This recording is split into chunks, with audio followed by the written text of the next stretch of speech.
한 발 더 들어가는 고품격 시사대담 뉴스 인사 프라임 시작해 보겠습니다.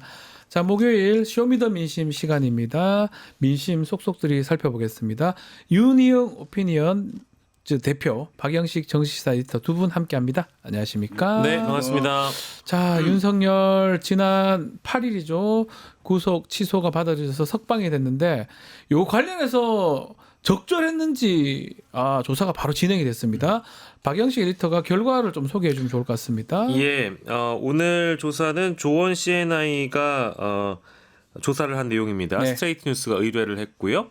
구속 취소 결정과 검찰의 즉시 항고 포기 때문에 일단 지금 관저로 돌아가 있는 윤석열의 구속 취소 적절성, 국민의 이 절반이 법원의 윤석열 구속 취소 결정이 부적절하다라고 평가를 하고 있습니다. 부적절하다가 50.6%고요. 적절하다가 47.2%, 모름이 2.1%인데 매우 부적절이 44.7이고요. 매우 적절이 41.2%입니다.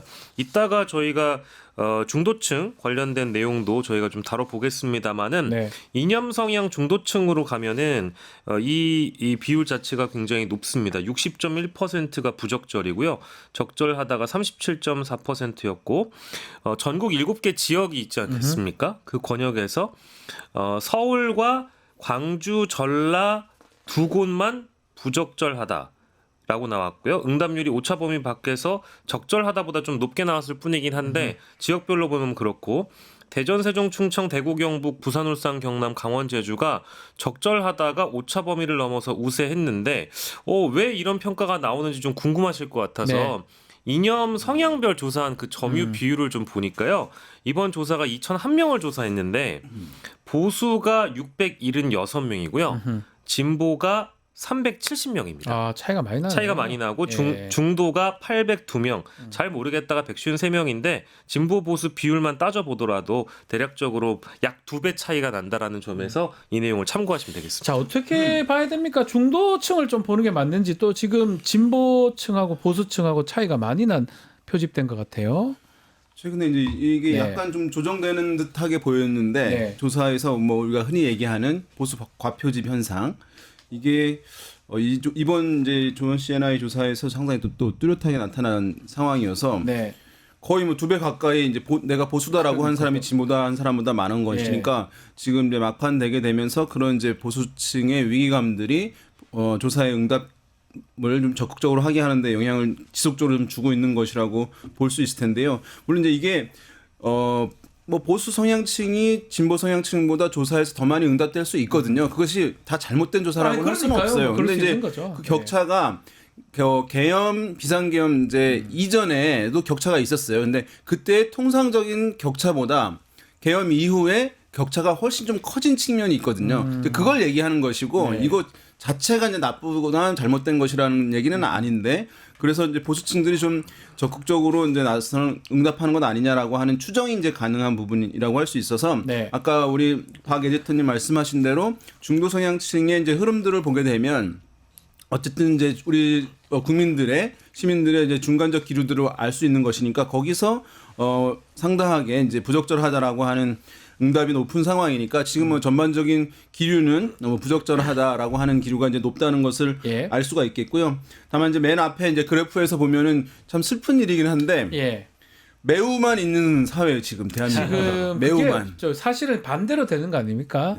적절 부적절이 6.1, 6.0밖에 안 돼요. 네, 요게 이제 대체로 적절, 대체로 부적절인데 이렇게 좀 온건한 기류들 있잖아요. 여론들이 없고 지금 매우 적절하다, 그러네요. 매우 부적절하다. 양쪽에 이제 굉장히 강하고 극단적인 의견들이 지금 충돌되고 있는 상황이 이런 정치적 상황에서 지속되고 있는 측면들이 있어요. 물론 이제 ARS 조사의 특성이기 때문에 더 드러나는 것이기도 하겠고 이런 것들이 빨리 좀 해소가 되어서 다양한 의견들이라고 하면 찬성이 있으면 반대만 있거나 그런 게 아니라 찬성 내에서도 반대 내에서도 여러 스펙트럼에 의해서 의견들이 좀 있는 것들이 바람직한 측면들이 있거든요. 정상적이라고 봐야 되는 네, 근데 지금 워낙 이제 정치가 좀 지금 비현실적인 상황들이 많다 보니까 이제 여론에서도 영향을 받는 것 같습니다. 자, 탄핵 심판 선고일 아직까지 정해지진 않고 있습니다. 지금 이 시간까지도.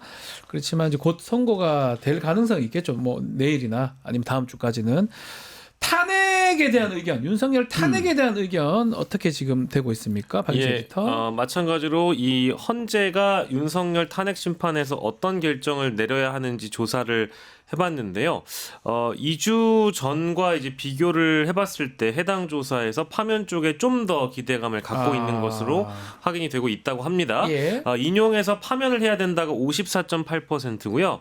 기각을 시켜서 직무에 복귀시켜야 된다라는 것이 43.3%입니다. 근데 아까 우리가 봤던 이 보수층 뭐랄까 좀 과표집의 결과라고 보기에는 어쨌든 여기에서도 조차도 중도층의 영향이라고 저는 봐야 되겠습니다만 네. 인용에 파면해야 된다라는 것이 좀 더 많이 있다라는 것이고 심지어 2025년 2월 25일에 조사했던 동일한 그 해당 기관에서 조사한 결과로 보면 그때 53.5 대 45 이렇게 나왔었거든요. 네. 근데 2주 뒤인 최근 조사 오늘 저희가 말씀드리는 데에서는 격차가 오히려 더 벌어졌다라고 이제 보는 측면이 이 조사의 좀 포인트라고 볼 수 있겠고 네. 사실은 다른 조사들 있지 않습니까? 뭐 리얼미터라든지 이런 조사에서도 보면 네. 사실 탄핵안 인용이 탄핵안 기각보다는 상당 부분 높게 나오는 그 비율을 지금 차지하고 있는 상황이라서 요 조사도 이제 어떤 트렌드 경향이 따라가고 있다라고 보는 것이 맞는 것 이게 같습니다. 조원 CNI 지금 좀 전에 석방 관련된 조사했는 내용하고 같은 그 기관에서 했던 거죠.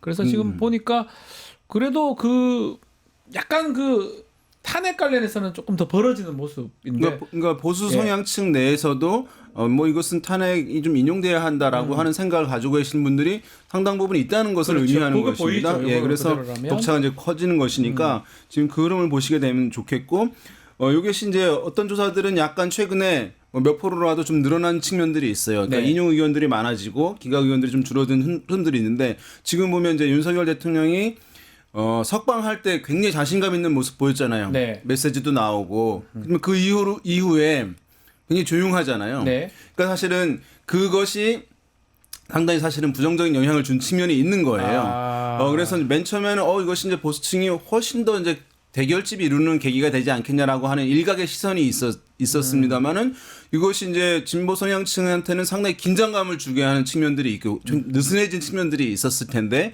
그리고 중도층들도 이거 너무 어이없는 결정 아니야라고 하면서 이제 반감이 생긴 측면들이 있고 거기에 예. 이제 윤 대통령의 모습이 사실은 상당히 사실은 뭐랄까 좀 겸손하거나 아니면 이제 뭐 미안한 마음을 가져야 되는 것이 드러나는 것이 일반적일 텐데 그러지 않은 측면들이 이제 반감을 불러일으켜서 전반적인 기류에는 부정적인 영향을 주었다라고 보는 것이 맞겠고 아마도 윤석열 대통령 측에서도 그것을 이렇게 이제 나름 판단을 해서 그 이후에는 상당히 지금 낮은 가만히 있는 조용히 가고 있는 것이라고 볼 수 있을 것 같습니다. 결국은 좀 그 석방되면서 그 행동 그게 나쁘게 영향을 미쳤다고 이렇게 볼 수도 있겠네요.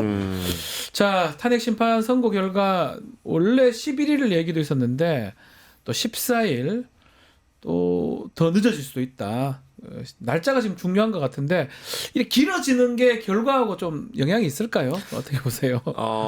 저는 이제 어쨌든 어제만 하더라도 지금 지라시와 정보지가 네. 난무한 하루를 보냈고 아유 인터넷 정보지 때문에 정신이 없습니다. 뭐 오늘도 아마 오전 내내 그럴 것 같아서 이제 계속 이게 일정이 지연되고 기일이 잡히지 않으면 사람들의 마음이라는 게 어쨌든 양쪽 다 불안해지는 거잖아요. 네. 그 불안함이라는 것을 달리 얘기하면 뭐 간절함이라고도 저는 봐야 될 것 같은데 여론조사 상으로는 뭔가 이런 어떤 양측의 결집이 더 강하게 이거보다 더 강하게 일어나서 저희가 2주 전에 비해서 지금 또 상당 부분 탄핵안 인용 쪽으로 많이 몰리고 있다는 걸 볼 수 있지 않겠습니까? 저도 이걸 보면은 뭐 이제 보수층은 결집할 대로 다 결집했다라고 저는 보는데 상당 부분 민주 진보 계열 혹은 민주당 지지자분들 탄핵 찬성하는 분들은 조금 더 이제 뭐랄까 속도가 여론조사에 열심히 뭐랄까 응답을 하는 속도가 많이 늦어진 측면이 있었던 것 같아요. 네. 그러다 보니까 시간이 지나면서 아마 더 조급해지고 간절해진다면 탄핵안 인용 쪽으로 더 많은 이제 표집들이 몰릴 거라고 저는 예상을 하고 있고요. 뭐랄까 이제 이 결과적으로 봤을 때 이게 자꾸 지연이 된다라는 것은 한편으로도 뭐랄까 이 어떤 양쪽의 충돌, 물리적인 충돌까지도 가능성이 높아지는 것이고 헌법재판관들에 대한 뭐 나쁜 행위겠습니다만 테러 행위 같은 것들이 그렇죠. 일어날 수 있는 가능성이 더 높아지는 거니까 좀 빠른 결론이 났으면 좋겠다라는 생각이 들고 이게 이번 주를 넘기게 되면 저는 헌법재판관들 내부에서도 과연 우리가 이 파면 결정을 했을 때 윤석열이 이것을 수긍할까? 이거를 크게 고민하고 있다고 좀 보거든요. 그래서 내일 당장 선고를 해야 되는 어떤 당위성을 설명드린다면 주말에는 더 많은 분들이 모여가지고 그 불안함과 조급함을 표출하는 그런 시위와 집회가 이어질 것이고 시간이 길어지면 길어질수록 헌법재판관들이 어떤 명령이나 선택 그 결과를 도출하는데 피청군이 따르지 않을 가능성이 점점 높아질 것 같아요. 즉 헌재 재판관들의 실행력이 더 떨어지는 결과를 낳을 수 있다. 그래서 좀 빠른 결론을 내는 것이 여론에게도 중요하지만 국가 안정을 위해서도 중요하다는 말씀을 꼭 드리고 싶습니다. 실제로도 우리가 언론에서 3월 14일을 많이 예측을 했습니다. 그래서 아직 늦어진 건 아니에요. 대부분 이제 솔직히 많은 언론에서는 14일 정도 하지 않겠나 금요일 날 많이 했으니까 예측을 했고 아직까지 시간이 남아 있고 뭐 2, 3일 전에 통보한 게 간행이 나왔는데 그게 법은 아니고요. 오늘 할 수도 있고 당일날 해도 돼요. 네. 당일날 오늘 좀 이따 선거할게요 해도 되는 상황이기 때문에 어떻습니까? 선거 날짜 결과 우리 윤희용 대표님도 한번 짚어주시면 좋을 것 같아요. 에디터께서 잘 말씀해 주셔가지고 이게 어쨌든 헌재 결정이라는 것이 이제 국가 공동체의 이런 헌법적인 문제들 그러니까요. 이걸로 인해서 사회적으로 문제 발생하는 상황을 조기에 종결함으로써 다시 안정을 쉽게 빨리 찾기 위함으로써 이제 헌재 결정이 이루어지는 것이잖아요. 네. 그런 측면에서 이것을 더 늦추는 것은 사실은 헌재가 뭐 저는 좋은 결정 아니라고 생각하거든요. 네. 그래서 최대한 빠르게 결정을 내리는 것이 국가를 위해서는 지금 굉장히 필요한 부분이기 때문에 저도 뭐 이번 주에 하면 좋긴 하겠는데 다른 또 탄핵 재판들이 많이 있어서 탄핵 결정들이 예. 많이 있어서 봐야 되겠습니다만은 좀 늦어지지 않는 것이 지금 너무 필요하다 이렇게 생각합니다. 알겠습니다. 자, 차기 대선 주자 여론조사도 살펴보겠습니다. 결과를 우리 박영시 에디터께서 좀 소개해 주십시오. 예, 차기 대선 대권 주자 적합도를 조사를 해봤습니다. 지금 그래프로 보시는 것처럼 이재명 민주당 대표가 42.8%의 응답률을 얻어서 가장 적합한 대권 주자로 꼽혔고요. 예. 이어서 여권 잠룡 4인입니다. 김문수 19.1%, 한동훈 8.4%, 홍준표 대구시장이 6.4%, 오세훈 서울시장이 6.2로 나타났고요. 그 뒤로는 개혁신당 이준석 의원이 2.5, 김동연 경기지사가 2.2, 김부겸, 김경수 각각 1.2, 이철우 0.6, 그 외의 인물 2.7, 없음 모름이 6.7%로 나왔는데 지금 마찬가지로 아까 우리가 2주 전 결과랑 비교해가지고 봤던 경우가 있었잖아요. 네. 근데 2주 전보다 이재명 대표의 응답률이 2.4%포인트가 증가했습니다. 증가했네. 증가했고 예. 여권 잠룡 4인이라고 표현되는 이 4명의 인물에 대한 응답률이 0.4%포인트 또 감소했다라고 하니까 이 대목을 좀 유심히 봐야 될 것 같고요. 뭐 물론 이 보수층의 응답률이 이 조사에서 일단 높다고 아까 초반에 말씀을 드렸잖아요. 네. 근데 이재명 대표의 그 응답률 상승 중에는 보수층에서도 이재명 대표에 대해서 적합도 평가를 주는 분들이 더 늘어났다라는 대목이 좀 눈에 꼽히는 것 같은데 그 이유는 아마 최근에 민주당은 보수 정당이다 이제 이런 중도 보수 예. 뭐 이런 표현을 하신 적이 있어서 그 영향이지 않을까라는 생각도 좀 들고요. 아니면 시간이 감으로 인해서 뭔가 어떤 지도자성이라든지 준비된 대권 주자라는 사람이 누구인가에 대한 평가, 뭔가 좀 국가에 대한 안정 이런 것들을 평가를 한다라고 하면 그래도 지금 수권 정당의 모습을 갖춘 정당이 어디인가에 대해 좀 평가를 하고 있는 것 같다는 생각이 좀 듭니다. 네. 자, 지금 또 여권을 좀 살펴보면 한동훈 전 대표가 이제 조금 올라가는 모양새고 김문수 장관은 조금 떨어지는 모양새입니다. 뭐 어떻게 좀 윤 대표님 보고 계십니까? 예, 지금 보수에서는 요 4명 이제 어떻게 될 것인지 네. 주목이 되는 상황인데 김문수 장관이 뭐 이번 조사에서는 지난 조사에 비해서 약간 떨어지긴 했습니다만은 그래도 20%에 가까운 20%예요, 거의. 상당히 높아진 거예요. 초반에 진출했을 때는 한 10% 초반대였으니까 네. 그 전반적으로 흐름을 봤을 때는 좀 그 흐름이 좀 두터워진 상황이 있거나 아니면 흔들리지 않고 있는 상황이라고 보는 것이 일단은 맞을 것 같아요. 네. 그래서 지금 이 흐름으로 간다고 하면 국민의힘의 경선룰 등을 관련해서 봤을 때는 경선룰에서 뭐냐면은 이제 TK 영남에서의 이제 강성 보수층들의 당원 비중이 높은 거잖아요. 네. 그런 흐름을 반영한 것을 볼 때는 김문수 장관이 후보가 될 가능성이 있는 거예요. 상당히 높은 거예요. 이거대로라면. 예. 네. 그래서 그렇지만 이제 또 한편에서는 고민이 좀 있다는 얘기도 전해져요. 지금 이렇게 당원들에서는 압도적으로 지지를 받고 있는데 과연 본선에서 그러니까 중도층에서 소구력이 약하기 때문에 이것이 이제 어떻게 후보를 교체해야 되는 것 아니냐 주류에서 이런 고민들도 있다고 할 텐데 이것이 만약에 탄핵에 인용되고 바로 경선이 이루어지는 것이거든요. 네. 이 짧은 임박한 시기에 이것이 이제 후보와 교통 정리가 아무리 이제 지금 굉장히 일사불란함이 높아졌다 하더라도 될 수 있을지 이런 것에 대한 이제 뭐 문제가 좀 있을 것 같고요. 지금 그러면 이제 나머지 후보들은 뭐냐면 이게 김문수 장관이 한 20%를 가져가잖아요. 네. 그러면 이제 보수층이 사실 가져갈 수 있는 포션은 한 20% 정도만 남는 거예요. 제가 많이 말씀드렸지만 그러네요. 예. 한 100%에서 한 20%는 답을 안 하고 가져가니까. 반반 나누면 한 40%잖아요. 예. 그러면 한동훈, 홍준표, 오세훈 이런 후보들이 한 20%를 나눠 가져야 되는 거니까 10% 넘기가 힘든 거예요. 그러니까요. 예. 그러니까 지금 다 이제 안 되는 그런 상황인데 아마도 최근에 이제 다시 재등판하면서 이제 한동훈 전 장관이 지금 약간 오른 측면이 있는 것 같긴 한데요. 그렇지만 이제 지금 실링에 갇혀 있는 상황이고 다시 윤석열 대통령이 석방이 되면서 네. 캠페인을 이제 아예 못 하고 있는 지금 상황이 돼버렸습니다. 난감해져 버렸어요. 네, 그래서 일단은 뭐 지금 제약될 수밖에 없는 상황인데 어쨌든 이제 탄핵 결정이 되면 다시 활성화되긴 하겠죠. 네, 하나만 짚어보죠. 이재명 대표는 26일 날 선거법 2심 선고를 앞두고 있습니다. 이게 대선 행보에 영향을 좀 미칠까요? 저는 일단 공직선거법을 기소한 것 자체를 문제 의식을 갖고 보는 사람이라서 아마 저처럼 생각하시는 분들이나 혹은 민주당 지지자분들은 아마 이제 그 결과에 대해서 뭐 유무죄에 대한 판단 이전에 네. 기소 자체를 잘못됐다고 보시는 시각들이 분명히 있을 거기 때문에 대선 가도에 큰 영향이 없을 거라고 생각하실 수도 있겠지만 네.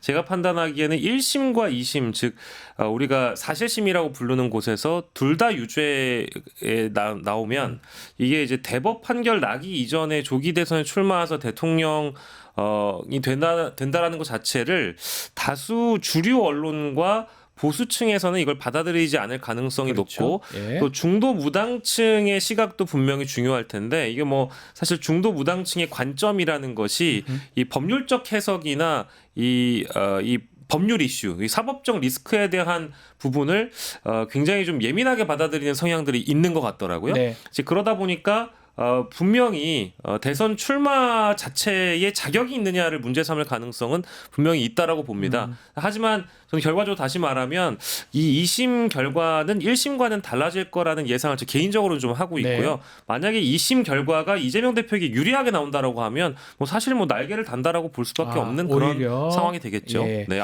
저는 사실 근데 2심 선고보다는 이 모든 대선 주자들과 국민 여러분들께 가장 크게 영향을 끼치는 것은 윤석열의 탄핵 선고입니다. 선거 결과가 결과가 중요하지. 예. 26일에 있을 이재명 대표의 선거법 2심 선고는 어떻게 보면 아주 큰 영향을 줄 수 있는 비중 있는 일이 될 수는 없다라고 생각을 하는 것이고 그리고 이게 너무 많이 이제 보수 언론들이나 보수층에서 관심을 갖고 있는 사안이고 여기에서 반드시 유죄가 나올 거라고 이제 기대를 하시는 분들이 그 지지층에 많기 때문에 오히려 26일 이후에 탄핵 선고를 해야 된다라는 강조를 자꾸 하고 있거든요. 네, 그렇습니다. 근데 예. 이거는 잘 모르겠어요. 그 그렇게까지 봐야 되는 전에 건지. 결론은 아마 나올 것 같긴 한데요. 예, 뭐 하고 싶은 제가 말씀. 봤을 때는 뭐 이재명 대표 2심에서 유죄가 나온다, 네. 1심과 비슷한 결과 나온다 하면은 상당히 이제 보수 진영에서의 이제 공세 이것을 소재로 한 강화될 가능성은 이제 있다고 할 수 있을 텐데 이것이 이제 대선에 어떻게 영향을 줄 것이냐 과정에서 이렇게 볼 수 있습니다. 이것이 결과가 나왔고 이제 그 자체만으로는 필요 조건일 뿐인데 그렇죠. 충분 조건은 뭐냐 하면 영향을 줄 수 있는 그래서 이재명 대선 주자들이 다자 대결이라든가 아니면 여권 후보들과의 1대1 가상 대결 등에서 이것이 부정적인 영향이 나타난다 하는 것이 이제 확인이 되느냐 여부가 매우 중요할 것 같아요. 네. 그래서 이제 이재명 대표 2심이 나왔는데 그걸로 인해서 다자 대결에서 이전에 비해서 지지율도 떨어진 조사 결과들이 나오고 또 여권의 어떤 주자와 1대1 가상 대결 조사를 했는데 이제 좀 불안한 모습들이 이제 잡히고 이렇게 되면 내 외부에서의 이제 어떤 비난과 공세들이 더 거세질 수 있는 것이니까 이제 그래서 그런 현상이 더해지느냐 단순히 이제 선고 난 것으로만 그치는 것이 아니라 그 선고 플러스 이런 변화가 나타나느냐 여부가 이제 매우 중요할 것 같고 만약에 어떤 변화도 별로 나타나지 않는다 그러면 아마 이게 경선 과정일 가능성이 있거든요. 그렇죠. 그때 되면 그냥 가버릴 가능성이 이제 있는 것이니까 갈 수도 있다. 예, 그 여론의 흐름을 봐야 될 것 같습니다. 자, 정당 지지율도 짚어보겠습니다. 박영식 에디터 어떤 흐름을 지금 보이고 있습니까? 예, 국민의힘 지지도가 결론부터 말씀드리면 국민의힘 지지도가 더불어민주당 지지도를 앞서는 현상이 또 나왔습니다. 1월 셋째 주 이후에 이 조사에서는 계속적으로 국민의힘이 더 높은 조사가 나오고 있는 그런 네. 상황인데요. 양당 간 격차가 이게 어쨌든 윤석열 석방 이후에도 오차 범위 내에서도 이제 줄어든 것으로 확인이 일단 되고 있고요. 국민의힘 41.9%, 더불어민주당 40.4%로 일단 집계가 됐습니다. 조국혁신당이 2.7%, 개혁신당이 1.7%, 1.6%, 기타 정당은 2%로 나왔는데요. 예, 지금 나가고 있는 화면이 이제 리얼미터 그렇죠. 조사인데 이제 요 네. 조사는 조원 CNI 조사 아까 제가 설명드린 조사는 조원 CNI고요. 리얼미터에서는 국민의힘이 42.7이고 민주당이 41%였습니다. 네. 그러니까 2주 전보다 국민의힘이 2.2% 포인트 줄고요. 민주당이 0.3% 포인트 늘어서 보수층의 어떤 적극적인 응답 추세가 또 이 조사에도 영향을 줬다라고 봐야 되겠습니다. 결국 양 진영이 결집돼 있다. 이렇게 해석해야 되는 겁니까? 네, 어떻습니까? 그래서 원래는 이제 이런 계엄이 있고 탄핵 국면이고 한다면은 그쪽 진영의 정당에 있어서는 정당 지지율도 낮아지는 것이 이제 그렇죠. 일반적인 현상일 텐데 지금은 어쨌든 뭐 저번에 말씀드렸지만 반대쪽 진영에 있는 어떤 정당에 대한 혐오, 불신, 반감 이제 이것에 기반해서 나 이쪽 정당을 지지한다는 경향이 특성이 네. 워낙 뚜렷하게 나타나기 때문에 지금 어느 정당이 일 잘하고 못하고 떠나가지고 상대 쪽 정당을 싫어하는 마음 때문에 양쪽 정당 지지율은 전화조사나 ARS 조사나 큰 차이 없이 이제 뚜렷하게 나오고 있는 그런 상황이고 그렇기 때문에 결국에서는 뭐 중도층 등의 여론이 대선을 앞두고 중요하다고 할 수밖에 없을 것 같습니다. 결국은 또 중도층으로 예. 여론조사는 돌아가는 것 같습니다. 자, 오늘 쇼미더민심 여기서 마무리하겠습니다. 두 분 말씀 감사합니다. 고맙습니다. 유튜브 구독하고 실시간 채팅과 댓글을 남기시면 매일매일 7천 TTCO를 드립니다. 참여 방법은 통통문 어플을 다운로드하고 회원가입과 로그인을 해주세요. 마이페이지에서 나의 회원 고유 번호를 복사해주세요. 유튜브 구독 후 실시간 채팅이나 댓글창에 고유 번호를 한 번만 입력하면 준비 끝! 지금 유튜브 채팅과 댓글 쓰기 참여하고 7,000 TTCO 받아가세요.